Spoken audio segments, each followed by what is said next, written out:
Welcome, Eurovision fans! It's time to talk about Australia at Eurovision 2019. Australia will be represented by Kate Miller-Heidke with the song Zero Gravity. If I had to describe this song in one word, it's going to be lovely. I think this is a lovely and beautiful song. I don't know, it just is so atmospheric, and it's one you can close your eyes to and visualize and imagine. I guess when I first heard it, my first impression was, what the fuck am I listening to? That was the very first time I heard it. And the second time I heard it, I was like, I really like this. There's something truly special about this song. And now, much like I mentioned with the Italian song, I cannot stop listening to this song. It is so beautiful, and in this review you are not going to hear comparisons to Alina from Estonia last year, because they're completely different songs. Each genre has subgenres, and this is not straightforward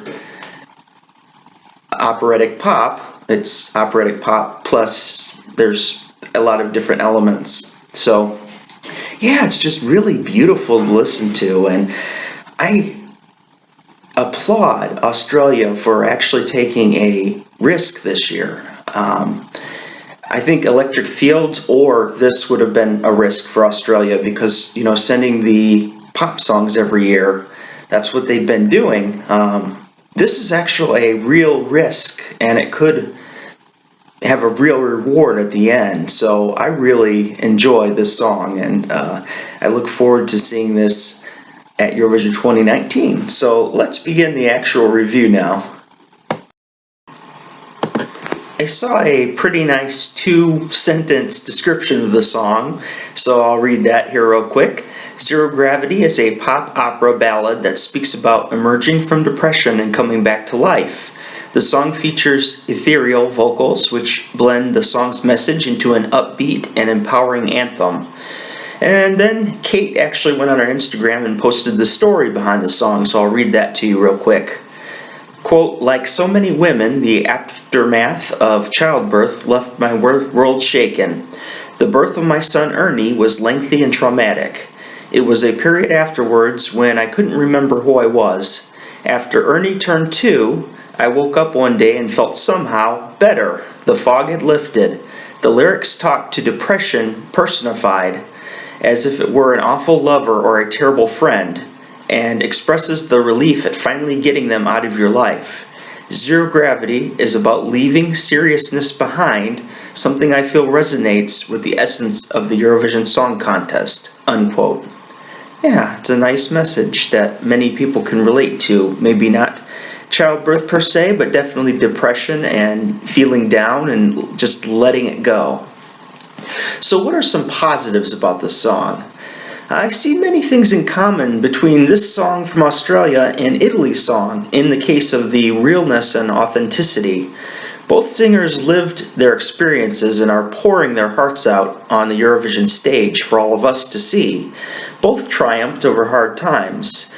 They are different people from different countries and different backgrounds, but both resonate on a similar yet different emotional spectrum, anger versus depression. The dynamics of this song are quite impressive. I love that it goes up and down, up and down. It's almost like you are on a roller coaster throughout the entirety of the song. You're on the roller coaster of life while you listen, and you can kind of just imagine the highs and lows of life. It's so finesse and so powerful at the same time. It's empowering and motivating, and it makes the listener, at least for me, want to change things in my life and lift myself up from any problems. And you may have problems with finances, medical problems, not wanting to go to the gym and get in shape. This is the type of song that can inspire you to want to do those things. Kate's voice is just beautiful. It's a privilege to be able to hear a performance like this. Her voice is so delicate when it needs to be, but yet so powerful at other places in the song. Now, as much as I love this song, as much as I want to give praise on it, there's also considerations to the reasons you may not enjoy the song. So I'm going to talk about some of the potential problems. I really actually want to hear your opinion on this, because this is something that I want to know from you. I'm going to have a lot of people saying, you just don't get it about the staging. I do get it. I get it a lot. But I want to know people's opinions, because I've seen everything from, oh, it's too dark, to it's distracting. And for me personally, I find the staging a little distracting. And it's not bad. Like I said, I get what they're going for. But it's one thing that holds the song back just a little bit. A song like this is supposed to be epic, and I get that. The staging makes it look big and makes it look crazy, but does it need the huge dress and the Dementor from Harry Potter floating back and forth? Sometimes gimmicks like this hurt an act because people focus too much on things going on stage rather than the singer and the song. Perhaps they will tweak the staging a bit for Eurovision. I guess that would be my one hope personally, that it's scaled back a little bit. Sometimes less is more. I don't feel that it takes away from my personal enjoyment of the song at all, so I'm not being overly critical in saying that it's something to think about. It is quite majestic, but people are going to be making fun of the Statue of Liberty dress, the Harry Potter jokes like I just made, and we're going to hear about it all Eurovision season, so we'll see. But for the credibility and the real power of the song to take effect and get people to vote for it, do we need to scale it back a little bit as far as the presentation goes? That's just a critique. It's not necessarily going to be everybody's opinion, but I had to throw that out there. You also may not like the format or arrangement of the song. It's not for anybody, the song structure. It does get repetitive in some, and in some way, like myself, I don't like when songs switch between languages. You may not like if the song switches between genres. It might take you out of that dreamy state you listen to a song in. It doesn't for me. It's more about the languages for me. But for you, you could be completely different. So it's going to have some different transitions here in this song that is not going to suit everybody's tastes. So at the end here, let's be honest for a second. The song is very divisive. I've seen a lot of people really love it, and then a lot of people really hate it. It's very mixed as far as reviews go on likes versus dislikes on the YouTube channels. It's a good thing the YouTube community isn't in charge of who wins and loses at Eurovision. We're only a small sector of Eurovision fans. But on the official Eurovision page, the song has a 57% like to 43% dislike ratio. Of course, this is to be expected because many fans of songs will immediately go downvote. Some of those being fans of Electric Fields, and some of those being fans of other contenders that might want to influence people. But that doesn't happen all the time. It's not necessarily fans of other countries, but you know, it happens from time to time. Not all people do this. Some people genuinely dislike the song and do not connect with it. Completely understand. That's okay. You can have your likes and your dislikes. You do not have to like all the songs. That's the beauty of Eurovision. And if we can understand that we all have different likes and dislikes, we can all enjoy it a lot more. There are no right or wrong answers. My worry here, though, is that people watching this song for the first time won't get it and may not be so inclined to vote for it. Not everybody listens to all the songs ahead of Eurovision. They just tune in on Eurovision night, and they make up a semi-large portion of the voting block. So are they going to take to this? Maybe. Maybe they'll be like, this is really cool. I'm going to vote for this. Or maybe they'll be like, this is a little too weird for me. So, yeah, it's those unknown votes. That's where my concern would be. While it's a concern, it could also be a plus because the song definitely stands out. So it's not assured to be a good or bad thing, but it is something to consider either way. So what's my rating for this song? I'm going to give this song a 9 out of 10. Yeah, I know, I've given a lot of songs 9s this year. I've got Italy, I've got Albania, and I've got Spain. But they're all kind of grouped up there. They're songs that I really love, and they're right there at the top, and I don't know where to distinguish them thus far, because I love all of them. Right now they're pretty much all equal, and I have to sort through which ones are my favorites, because they really are my favorites of the Eurovision season. I got a job as a teacher this year, so I'm trying to grade these songs now more like a teacher, with a teacher mindset, rather than just, oh, I love this song, I'm going to give it a 10, or I dislike this song, so I'm going to give it a really low number. I'm trying to actually come up with grades based on more merit, how I feel, and actually look at different perspectives rather than just assigning a number. So I'm trying to be a little more considerate as far as grading goes with the songs. But this is an amazing song. For now it's a 9, but it could go up to 9.5, 10 territory. I think there's definitely some things that could be improved in the performance, and maybe they come back with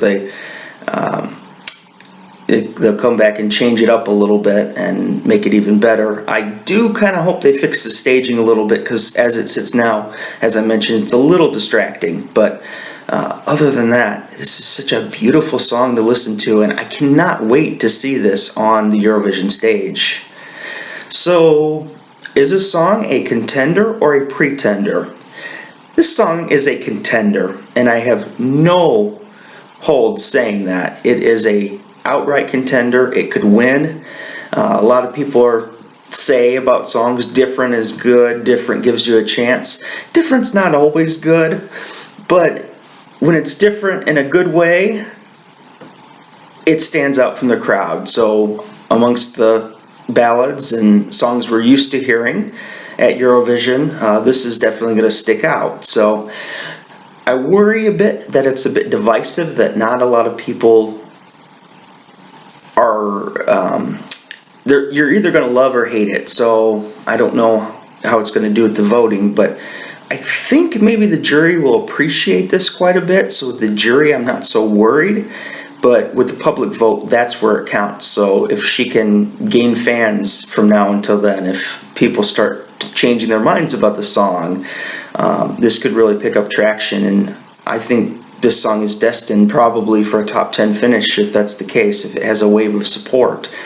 As it stands right now, I think this is an absolute contender, not even like a dark horse, or I think it's a top 10 contender at this point. But yeah, it's a lovely song, and Australia, I think you did a really good thing by picking a song like this rather than the formulaic songs you've been sending in the past. Australia has competed in the Eurovision Song Contest since its debut in 2015, so that gives it 5 years here in the contest, counting this year. In 2015, Tonight Again, I had ranked as my number 26 song. I really enjoyed the song, but I had so many songs I loved in 2015. 2015 being the first year I really paid close attention to the Eurovision Song Contest. I probably really enjoyed, 32 of the songs or something like that, so it was really hard to rate them, but it finished 5th overall. And then in 2016, Dami Im, this is my favorite Australian entry. She finished 2nd, and I had her ranked number 6. Just an incredible performance, and I really loved that song. It was a great ballad. Number 2017. In 2017, Isaiah with Don't Come Easy. He finished 9th, and I had him at number 17. Again, a song that I liked. It was a good song, good solid song. And then last year, 2018, Jessica Mauboy, We Got Love. That was definitely by far my least favorite Australian entry, because I had heard Jessica Mauboy before, and I liked her voice, but the song was really underwhelming to me. So unfortunately, that's probably by far my least favorite Australian entry thus far. This year looks to be a lot better. I really think this song could bring Australia back into the top 10 again, so we'll have to see. Thank you for watching my review of Australia at Eurovision 2019. So I've got a couple more to do, a couple more reviews to knock out here. I'm trying to get through them as I'm on vacation, but my girlfriend's at work, so I'm keeping myself entertained by making videos and staying caught up. So I might do a couple videos that are non-Eurovision related today, just like talking videos and stuff. So yeah, look for those if you want to check those out. I'm going to be expanding some other things, but I will always do Eurovision videos right here, so don't worry about that. They'll always be here, and I'll try to do them in a timely manner. Okay, thank you for watching, and for now, Lethargic Sloth, out.